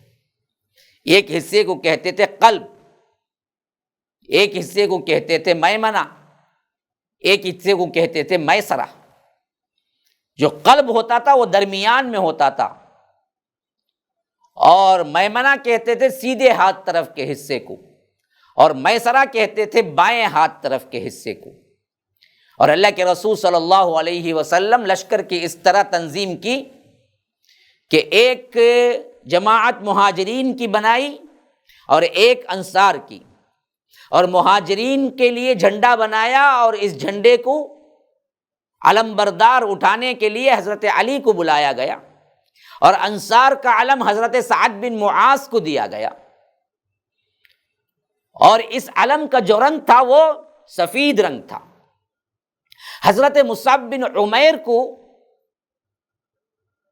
اس سفید رنگ کا جو سب کے لیے ایک جھنڈا تھا، وہ جھنڈا حضرت مصعب بن عمیر کو دیا گیا، اور میمنہ کے جو افسر تھے سیدھے ہاتھ طرف کے وہ عبداللہ ابن زبیر تھے، اور میسرہ کے جو افسر تھے وہ حضرت مقداد بن اسود تھے۔ پورے لشکر میں صرف 2 ہی شہ سوار تھے، 2 ہی گھوڑے سوار تھے، ایک عبداللہ بن زبیر، ایک مقداد بن اسود، اور پیچھے سے پوری کمان کے لیے جو کمانڈر بنائے گئے تھے ان کا نام قیس بن ابی صعصع تھا۔ اب اللہ کے رسول صلی اللہ علیہ وسلم ایک بالکل ہی نامکمل، کسی کے پاس ڈھال ہے تو تلوار نہیں، کسی کے پاس تلوار ہے تو ڈھال نہیں، کسی کے پاس سواری نہیں، ایسے نامکمل لشکر کو لے کر مدینے کے دہانے سے نکلے، اور مکہ جانے والی شاہراہ عام پر چلتے ہوئے بیر روحہ تک تشریف لے گئے۔ پھر وہاں سے آگے بڑھے تو مکے کا راستہ بائیں جانب چھوڑ دیا، اور دہنے جانب کترا کر چلتے ہوئے نازیہ پہنچے۔ یہ بھی ایک جگہ کا نام ہے، اور نازیہ میں ایک چھوٹی سی وادی، ایک درہ تھا، چھوٹے سے 2 پہاڑوں کے درمیان کا راستہ جو وادی صفرا کہلاتا تھا، اس کے درمیان سے ہوتے ہوئے اللہ کے رسول صلی اللہ علیہ وسلم اس وادی کے قریب پہنچے، اور وہاں سے قبیلے جوہینہ کے 2 آدمی ان لوگوں کو بلا کر فرمایا کہ جاؤ اس تجارتی قافلے کے بارے میں خبر لے کر آؤ۔ اور ادھر دوسری طرف یہ معاملہ ہو رہا تھا، جو ابو سفیان لشکر لے کے قافلہ لے کے آ رہے تھے، ان کو جب پتہ چلا کہ مسلمان ہو سکتا ہے اس قافلے کو پر حملہ کر دیں، تو انہوں نے کیا کیا، فوری طور پر زمزم بن عمر غفاری ایک شخص کو اجرت دے کر یہ کہہ کے بھیجا کہ جاؤ جاہلیت کے مطابق جس طرح الارم کا ہوتا ہے سائن، اس طرح جا کر تم بھی مکے کے اندر الارم لگاؤ، کیونکہ جنگ بالکل قریب آ گئی ہے، جلد سے جلد آؤ ہمارے ساتھ سپورٹ کرو ورنہ قافلہ نکل جائے گا۔ اب یہ زمزم بن عمر اجرت لے کے جب مکہ گیا تو اس کو معلوم تھا کہ جاہلیت کے اعتبار سے کس طرح یہ اعلان کرنا تھا، تو اس نے کیا کیا، جیسے ہی مکے میں داخل ہوا اپنے اونٹ کی ناک کو چیر دیا۔ یہ ایک علامت ہوتی تھی کہ جیسے ہی خون بہنا شروع ہوتا تھا لوگ جمع ہو جاتے تھے، کوئی ارجنٹ، کوئی الارم ہے، کوئی سگنل ہے، اور ساتھ میں تیز رفتاری کے ساتھ آگے بڑھا، ایک چھوٹا سا ٹیلا تھا اس پہ چڑھا، کرتا پھاڑا اور اپنا کجاوا جو تھا اس کو الٹا کیا، اور اسی اونٹ پر، وہ زخمی اونٹ پر ہی کھڑا ہو کر آواز لگایا، لوگو قافلہ قافلہ، ابو سفیان کا قافلہ بچانے کے لیے آؤ ورنہ تم اس قافلے کو پا نہ سکو گے۔ اب لوگ جلد سے جلد اس کے پاس آنا شروع ہو گئے، احوال پوچھنا شروع کر لیا، حتیٰ کہ سب لوگ تیار ہو گئے۔ اب اس میں دو ہی قسم کے لوگ تھے، یا تو ہر آدمی اپنا آپ خود جنگ کے لیے تیار کر کے آ گیا کہ ہم نکلیں گے، کوئی اپنے کسی کام کی وجہ سے، کسی مجبوری کی وجہ سے نہیں جا رہا تھا تو اس نے کیا کیا کہ اپنے کسی غلام کو بھیج دیا، یا اپنے کسی بھی آدمی کو طے کر کے اجرت دے کے بھیج دیا، میری طرف سے تم جا کے قتال کرو۔ بہرکیف مکے میں کوئی ایسا نہیں تھا جو خاموش بیٹھا ہو، یا تو خود گیا یا تو کسی کو بھیجا۔ اور ابتدا میں مکی لشکر جو تیار ہو کے مدینے کی طرف جا رہا تھا، یا اس قافلے کو بچانے کے لیے جا رہا تھا، یہ پوری کی پوری تعداد 1300 تھی۔ کہاں وہاں 313، یہاں پر کہاں 1300۔ اور یہ بھی کیا ہے، ان لوگوں کے پاس 100 گھوڑے تھے، 600 زرہیں تھی، اونٹ بہت کثرت سے تھے، کیونکہ خالی کھاتے تھے جو ایک دن میں 9 اونٹ کٹتے تھے اور ایک دن میں 10 اونٹ کٹتے تھے۔ اور اس قافلے کا سردار ابو جہل بنا۔ ابو لہب اس میں شریک نہیں ہوا، بلکہ اس نے کیا کیا کہ اپنے طرف سے ایک آدمی کو بھیج دیا، خود شریک نہ ہوا۔ بقیہ سب کے سب بڑے بڑے سردار شریک ہوئے، اور ابو جہل اس کا کمانڈر بنا۔ اب یہ تیار ہو کے نکلے، آگے چلے، تو ان لوگوں کو سوچ ہوئی کہ ان کا ایک بہت بڑا دشمن قبیلہ تھا، بنو بکر، یہ کہیں پیچھے سے حملہ نہ کر دے۔ تو انہوں نے سوچا کہ پہلے اس کی طرف سے ہم اطمینان پا کر پھر نکلیں گے۔ تو واپسی کے لیے کوششیں شروع ہو گئی، جنگ کرنے کا جوش ٹھنڈا پڑ گیا۔ تو شیطان خود آ کر انسانی شکل میں ان کو بہکایا، کہا کہ بنو بکر کو میں سنبھال لوں گا، تم واپس آنے کی ضرورت نہیں ہے، تم جاؤ جا کے جنگ کرو۔ تو یہ لوگ پھر آگے چلے، جیسا کہ اللہ کا ارشاد ہے، اتراتے ہوئے بطرا ورئاء الناس ویصدون عن سبیل اللہ، لوگوں کو اپنی شان دکھاتے ہوئے، اللہ کی راہ سے روکتے ہوئے یہ لوگ کیا ہے مدینے کی جانب روانہ ہوئے، اپنے ہتھیار سجا کر، اللہ سے خار کھاتے ہوئے، اللہ کے رسول صلی اللہ علیہ وسلم سے دشمنی مول لیتے ہوئے، جوش، انتقام، جذبہ حمیت و غضب، ان سب سے مدہوش، اللہ کے رسول صلی اللہ علیہ وسلم اور صحابہ سے لڑنے کے جذبے کے ساتھ بہت ہی فخریہ انداز میں یہاں سے وہ نکلے۔ عین اس وقت جو قافلہ لے کے آ رہے تھے ابو سفیان، ان کا خط آ پہنچا، اور خط میں لکھا یہ تھا کہ جو خطرہ تھا وہ ٹل گیا ہے، اور میں مدینے کے راستے سے بچ نکلا ہوں، مسلمانوں کے ہاتھ نہیں آیا، اور میں بحفاظت مکے کے قریب پہنچ چکا ہوں، اس واسطے کسی جنگ کی ضرورت نہیں، تم واپس مکہ پلٹ جاؤ۔ اب یہاں پر ہی سب سے اہم ترین فیصلہ ہوا تاریخ کا۔ ان بدبختوں نے خود مول لیا جہنم کی آگ کو۔ بعد میں کیا ہوا یہ انشاءاللہ میں اگلی مجلس میں رکھوں گا۔ ھذا وباللہ التوفیق وصلی اللہ وسلم علی نبینا محمد۔ اسأل اللہ لی ولکم ولسائر المسلمین من کل ذنب فاستغفروہ انہ هو الغفور الرحیم۔ والسلام علیکم ورحمۃ اللہ وبرکاتہ۔ MSLI TV، رہنمائی بدلتی دنیا کے لیے۔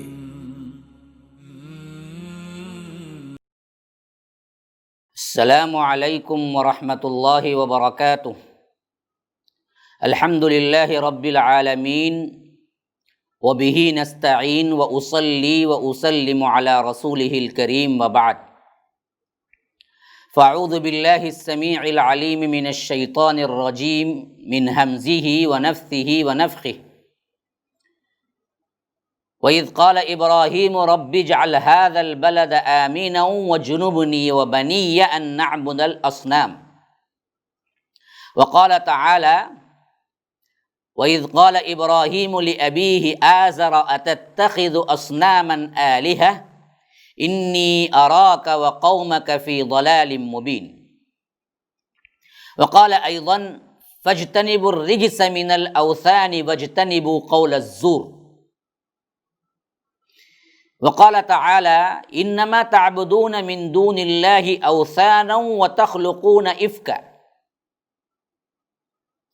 اللهم أرنا الحق حقا وارزقنا اتباعه وأرنا الباطل باطلا وارزقنا اجتنابه اللهم علمنا ما ينفعنا وانفعنا بما علمتنا وارزقنا علما رب اشرح لي صدري ويسر لي أمري واحلل عقدة من لساني يفقهوا قولي۔ برادران اسلام، واجب الاحترام بزرگوں، دوستوں، عزیز ساتھیوں، لائق احترام ماؤں اور بہنوں، اللہ تبارک و تعالیٰ کا بے انتہا فضل و کرم ہے کہ اللہ نے ہمیں توفیق دی کہ اللہ کے دین کا کام اس زمانے میں ہم کچھ کر رہے ہیں، کوششیں جاری و ساری ہیں، جس کے لیے ہم اللہ کا بے انتہا شکر گزار ہیں۔ اس نے اس زمانے میں اللہ کے دین کے کام کرنے والوں میں ہم کو شامل کیا اور توفیق دی۔ MSLI لائیو ٹی وی ایک ایسا پلیٹ فارم ہے جس کے ذریعے سے ہم عالم انسانیت کو بالعموم اور عالم مسلمانیت کو بالخصوص اسلام کی دعوت دینا چاہتے ہیں، جو صحیح کتاب و سنت پر مبنی اسلام ہے، اور اسلام کے اندر داخل کیے گئے ہر بدعت، ہر وہ چیز جو اسلام میں نئی داخل ہوئی، اور ہر وہ عمل جو اسلام نے منع کیا، اس کو ہم واضح کر کے پوری امت مسلمہ کے سامنے رکھنا چاہتے ہیں۔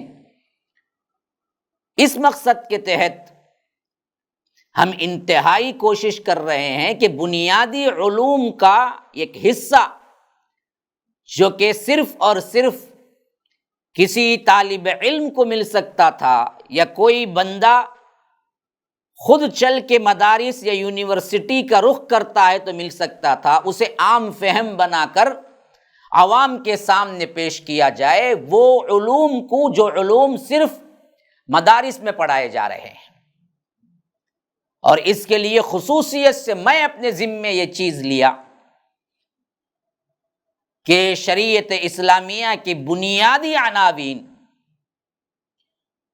جس میں سب سے سر فہرست العقیدۃ الاسلامیہ جو آپ کے سامنے پیش خدمت ہے، اس کے علاوہ الاحادیث النبویہ، اور اسی طرح السیرۃ النبویہ، اسی طرح تفسیر القرآن، یہ مضامین ہم نے پورے احساس کے ساتھ، ذمہ داری کے ساتھ لیا ہے، اور آپ تک انتہائی کوشش کر کے سلیس طریقے سے پہنچانے کی کر رہے ہیں، جس کا ایک سلسلہ اللہ کے فضل و کرم سے ہم نے یہ بھی نکالا کہ MSLI لائیو ٹی وی کے بعد جب یہ ایپیسوڈ آپ کے سامنے آ جائیں تو اس کو، ان چاروں عناوین کو سلسلۃ الذہبیہ کے نام سے مختص کر دیا جائے، اور یہ بھی یوٹیوب میں اپلوڈ کر دیا جائے تاکہ سننے والے ایک مرتبہ تمام نوٹس نہیں لے سکتے ہیں،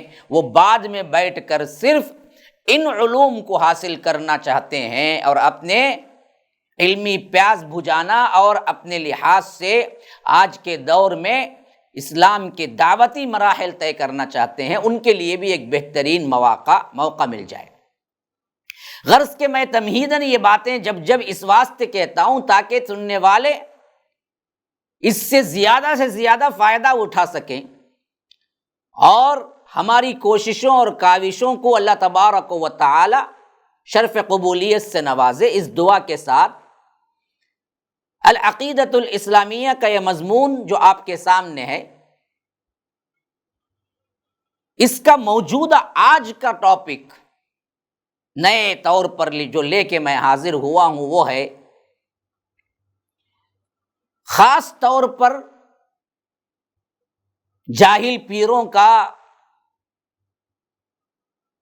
اور عقیدے کو بگاڑنے والے علماء سو کا، یا ان لوگوں کا جنہوں نے عوام کو دھوکہ دینے کے لیے، اپنی جیب بھرنے کے لیے عقائد کی تبدیلی کی اور عوام کو اللہ تبارک و تعالی سے ڈائریکٹ ملانے کے بجائے، اس کی عبادت کی طرف دعوت دینے کے بجائے، اللہ اور بندے کے تعلق کو مضبوط کرنے کے بجائے درمیان میں ایسے ہتھ کنڈے استعمال کیے جو مشرکین مکہ اپنے دور میں کر رہے تھے۔ نام انہوں نے تبدیل کیا، کام وہی کر رہے ہیں۔ اس میں سب سے اہم مغالطہ، جیسا کہ میں نے گزشتہ کے مضامین میں شفاعت پر بحث کیا تھا، آج بھی میں ایک نئی ٹاپک جو آج آغاز کر رہا ہوں وہ یہ کہ ایک بہت بڑا مغالطہ یہ دیا جاتا عوام میں کہ جتنے آیات آئے ہیں شرک سے منع کرنے کے لیے اور جس کے لیے شرک کے لیے استعمال ہوئے ہیں، وہ سب کے سب بتوں اور وثن یا اصنام کے لیے آئے ہیں، جن کو یہ لوگ یعنی ہم مسلمانوں کے لیے فٹ کر دیتے ہیں۔ اس طرح ایک مغالطہ پیدا کرتے، پہلے تو عوام کو صحیح کتاب و سنت سے نفرت دلاتے ہیں اور توحید کو ماننے والوں سے بھی نفرت دلاتے ہیں، اور ساتھ میں یہ بتاتے ہیں کہ قرآن میں جو آیات آئے ہیں یہ تمام آیات میں ولیوں کے لیے نہیں ہے بلکہ یہ بتوں کے لیے تھی۔ یہ دراصل ہم تفریقہ کر کے مسلمانوں کو مشرک بناتے ہیں، اور یہ ایسا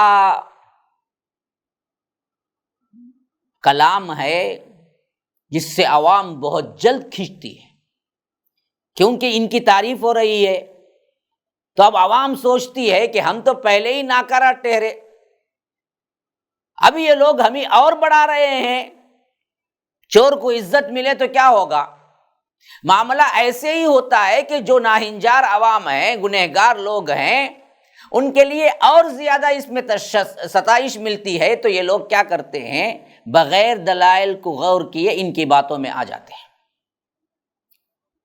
حالانکہ بات یہ نہیں ہے، گہرائی سے سمجھنے کی اللہ ہدایت دے۔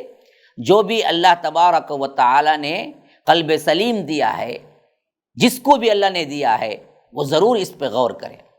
قبر پرست لوگ عام طور پر اہل توحید کے دروس اور توحید کے اثرات کو دلوں سے ختم کرنے کے لیے یا کمزور کرنے کے لیے یہی مغالطہ دینے کی کوشش کرتے ہیں کہ مشرکین عرب بت پرست تھے، ان کے لیے وہ آیات نازل ہوئی، اس لیے وہ کافر و مشرک ٹھہرے، جبکہ ہم بت پرستی نہیں کرتے، ہم تو بزرگوں کو، صالحین کو، اولیاء اللہ کی تعظیم کرتے ہیں، لہٰذا ہمیں مشرک قرار دینا غلط ہے۔ تو ایسے ہی مغالطوں کے لیے آج میں خصوصیت سے درس دے رہا ہوں، جس سے اللہ کے فضل و کرم سے یہ بات منکشف ہوگی۔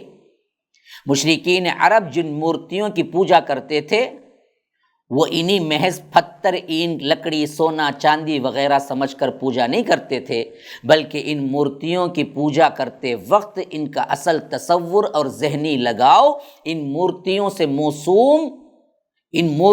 موسوم بڑے عالی مرتبت معزز محترم بندے ہی ہوتے تھے، جنہوں نے ملائکہ، انبیاء، جنات کے نام کی مورتیاں بنا کے رکھی ہوئی تھی۔ عبادت کے وقت یہی سمجھ رہے ہوتے تھے کہ ہم اللہ کے نیک بندوں کو راضی کر رہے ہیں، بتوں کو نہیں، اللہ کے نیک بندوں۔ اسی واسطے خالی بتوں کو نہیں کرتے تھے، یہ انبیاء کی بھی کیا مورتی تھی ان کے پاس۔ فتح مکہ کے موقع پر خود اللہ کے رسول نے جب گرایا تو حضرت اسماعیل کی مورتی تھی ان کے پاس، جو پھانسے کے لیے تیر لیے کھڑے ہوئے تھے، تو تو اللہ کے رسول صلی اللہ علیہ وسلم نے وہ مورتی بھی گرائی، کہا کہ کبھی حضرت اسماعیل نے پھانسی کی تیر نہیں لیے، لیکن بدبختوں نے کیا کیا ہے، ان کے نام پر جھوٹ باندھا کہ انہوں نے پھانسی کی، یعنی فال دیکھنے کی جو تیر ہوتی تھی یہ بھی شریعت میں جائز نہیں، لیکن حضرت اسماعیل کو ایسا مجسمہ بنا کے رکھے ہوئے تھے۔ اور مشرکین مکہ خالی بتوں کی نہیں، جیسے انبیاء کا میں نے مثال دیا، فتح مکہ کے موقع پر کعبۃ اللہ کے اندر حضرت اسماعیل کا بت تھا بعینی، اسی طرح ملائکہ کی بھی عبادت کرتے تھے، جس کے لیے قرآن شاہد ہے خود۔ تم نے عبادت کے لیے عورتوں کو چن لیا، ہم عباد الرحمن اناثا، تمام فرشتوں کو یہ اللہ کی بیٹیاں کہتے تھے، دیویوں کی شکل میں بنا کے رکھا ہوا تھا۔ تو شکل و صورت میں کچھ نہیں تھا، اصل مسئلہ جو تھا وہی تصور تھا جو یہ خبروں سے لیتے ہیں، بس شکل بدلی ہوئی ہے، یہاں قبر ہے وہاں بت ہے، لیکن اعتقاد ایک ہی تھا، اور اعتقاد وہ صالح ترین لوگوں پر ہی تھا۔ ورنہ تو کوئی شخص محض سونا چاندی پتھر مٹی لوہا پیتل وغیرہ کی عبادت نہیں کر رہا ہے۔ لوہا پیتل سونا چاندی پتھر وغیرہ کے جو بت وہ بنا کے رکھا ہوا ہے، ان پتھروں کی، اس سونے کی چاندی کی نہیں، بلکہ ان سب اشیاء کی مورتیوں کے علاوہ دوسری چیزوں کی شکلیں بھی موجود تھی، اور اس کے ساتھ ساتھ ان مورتیوں کے لیے بھی ذہن میں تصور جو تھا وہ یہی تھا کہ یہ اللہ کے نیک بندے تھے، انہوں نے نیک بندے کہہ کر قبر کی مورت بنا لی، انہوں نے نیک بندے کہہ کر مورتی کی صورت بنا لی، بس مسئلہ ختم۔ مسئلہ وہی تھا۔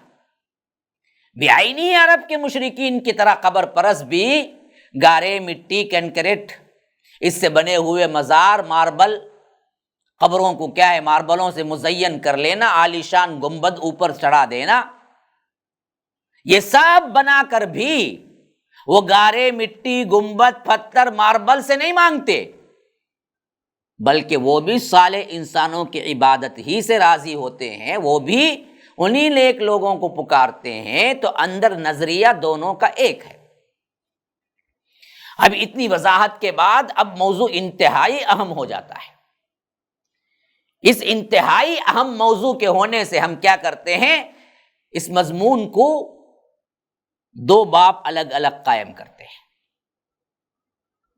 ایک باب تو وہی ہے جو میں آپ کو بیان کر رہا ہوں، دوسرا باب وہ بھی میں بیان کروں گا کہ بتوں کی عبادت سے متعلق جو نظریہ ان کا تھا، کیا وہ بت تھے؟ تحقیق کر کے دیکھ لو، تاریخ اور سیر اور احادیث کی کتابوں میں واقعہ ثابت مل جائے گا کہ وہ بت نہیں تھے۔ انشاءاللہ وہ بات آگے آ جائے گی۔ پہلے ہم لیتے ہیں پہلی بحث کو، اولیاء صالحین کا مطلب کیا ہے؟ یاد رکھیے، روئے زمین پر جب بھی جہاں بھی کوئی بت کھڑا کیا گیا، لازماً اس کا تعلق کسی جاندار باعزت ذی مرتبہ اور ذی شرف مخلوق کے ساتھ ہی قائم ہوا تھا۔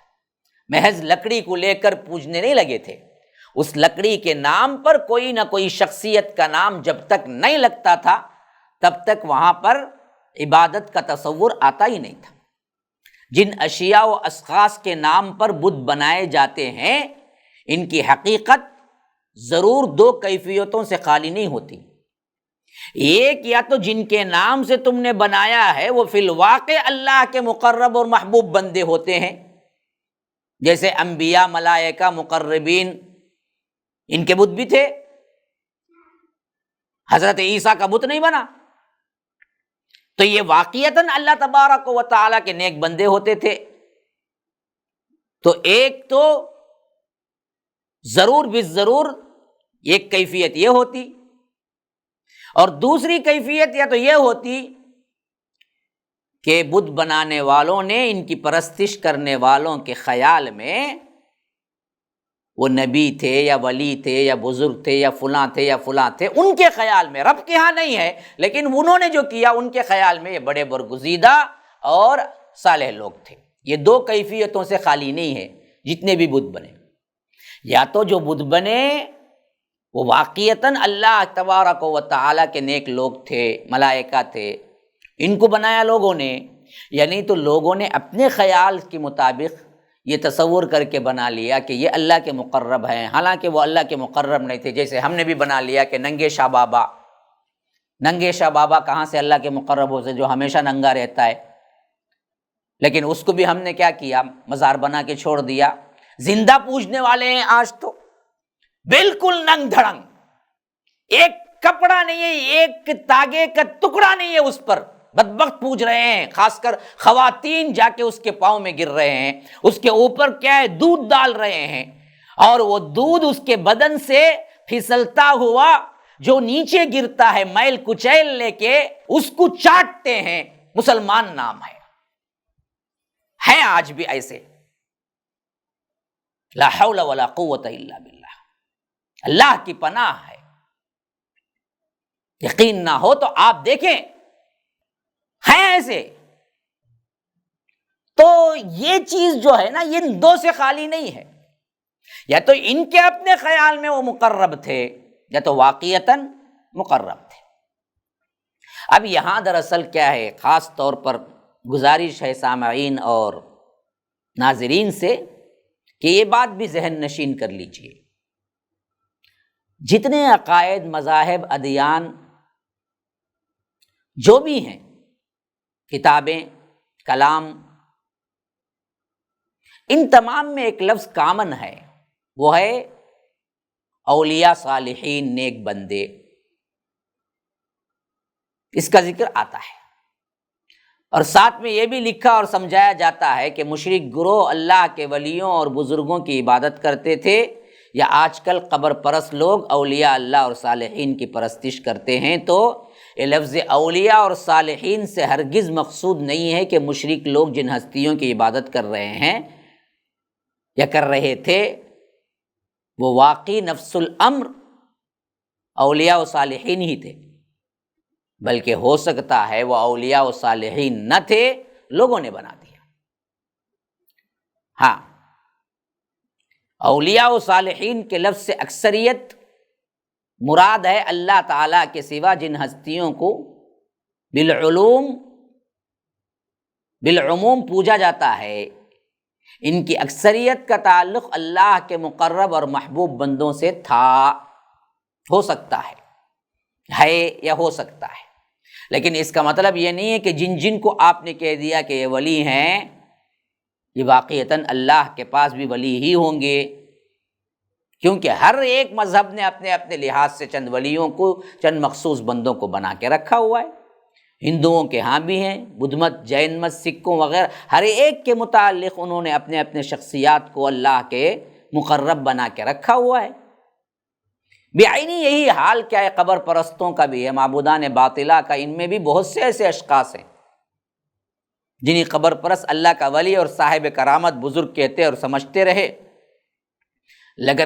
مگر حقیقتاً اور تاریخ سے آپ دیکھیں گے تو نہ وہ ولایت کے مرتبے پر تھے، نہ صالحیت کے مرتبے پر تھے، نہ وہ صحیح طور پر اللہ کے بندے تھے، نہ کم از کم کیا ہے ان کے پاس توحید ہی تھی، بلکہ اکثریت کی ولایت اور بزرگی بالکل لفظی تھی، حقیقت میں ان کے ہاں کچھ نہیں تھا۔ فرضی جملے لکھ دیے گئے یا فرضی قبریں بنا لی گئی۔ کئی قبریں تو ایسی ہیں جن میں کیا ہے، شخصیت بھی نہیں ہے، ایسوں کو بھی کیا کر دیا گیا، مزاریں بنا کر، ان کے لیے قبے بنا کر، ان کے لیے درگاہیں بنا دی گئی۔ اب آئیے، مشرکین جو عبادت کرتے تھے، ان کے لیے قرآن نے دو الفاظ استعمال کیے ہیں، ایک ہے اصنام، ایک ہے اوثان۔ وثن کی جمع اصنام ہے، صنم کی جمع اصنام ہے، وثن کی جمع اوثان ہے۔ تو یہ دونوں الفاظ قرآن میں استعمال ہوئے ہیں مشرکین جن کی عبادت کرتے تھے ان کے لیے۔ کہیں اللہ تبارک و تعالی نے اصنام کے لفظ سے خطاب کیا ہے کہ یہ لوگ کیا ہے، اللہ کو چھوڑ کر اصنام بنا لیے تھے، اوثان بنا لیے تھے، یعنی تو اصنام بنا لیے تھے۔ یہ دونوں الفاظ آئے ہیں، اور یہ لوگ دراصل قبر پرست یہ کہتے ہیں کہ مشرکین نے اولیاء اللہ صالحین کی پرستش نہیں کرتے تھے، بلکہ وہ تو اصنام، اوثان، تماثیل کی پوجا کرتے تھے، جس کو قرآن نے شرک کہا، لہٰذا وہ مشرک ہوئے، مجسموں کی تصویروں کی پوجا کرتے تھے۔ لیکن ہم دراصل کیا ہیں، اللہ کے ہاں بہت بڑا مرتبہ رکھنے والے ولیوں کے اور ان کی کرامات سے، ان کے ولایت سے ہم دراصل ان کو پکارتے ہیں۔ اب دیکھیے الفاظ کیسے آئے ہیں قرآن میں جو مشرکین کرتے تھے۔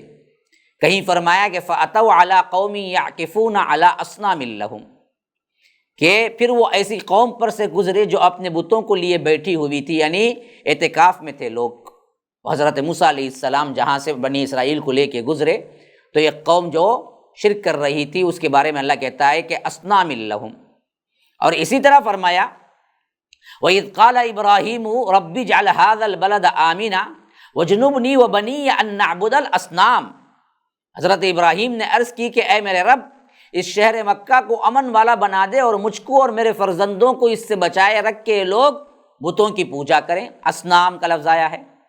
اور اسی طرح فرمایا دوسری جگہ وَإِذْ قَالَ إِبْرَاهِيمُ لِأَبِيهِ آزَرَ أَتَتَّخِذُ أَصْنَامًا آلِهَةً، جب ابراہیم علیہ السلام نے اپنے باپ آزر سے کہا کہ کیا تم بتوں کو معبود قرار دیتے ہو۔